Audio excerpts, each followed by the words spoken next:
നിരോധിത ഭീകര സംഘടനകൾ പുതിയ പേരുകളിൽ രംഗത്ത് വരുന്നു. National confederation for human dignity and rights എന്ന പേരിൽ ആരംഭിക്കുന്ന സംഘടനയുടെ തലപ്പത്ത് നിരോധിത സംഘടനയായ NCHRO സംസ്ഥാന അധ്യക്ഷൻ.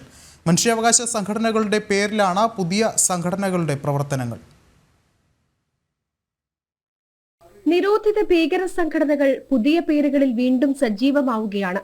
National confederation for human dignity and rights എന്ന മനുഷ്യാവകാശ സംഘടന ഫെബ്രുവരി 16 സംഘടനാ പ്രവർത്തനം ആരംഭിക്കും.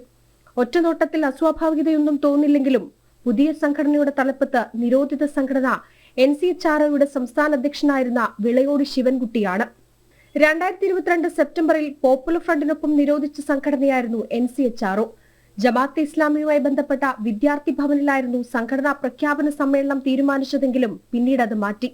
അങ്ങനെ അടിമുടി ദുരൂഹതയുണ്ട് പുതിയ സംഘടനയുടെ രൂപീകരണത്തിൽ. ഭയത്തിന്റെ ഭരണം തകർക്കുക, മനുഷ്യാവകാശങ്ങൾ ഉയർത്തുക എന്നതാണ് പുതിയ സംഘടനയുടെ മുദ്രാവാക്യം. മുദ്രാവാക്യത്തിൽ തന്നെയുണ്ട് ഒരു ഭീഷണി. പുതിയ സംഘടനയുടെ പ്രവർത്തനം കൃത്യമായി നിരീക്ഷിക്കണമെന്നാണ് പൊതുവെ ഉയരുന്ന അഭിപ്രായം. ജനം, കോഴിക്കോട്.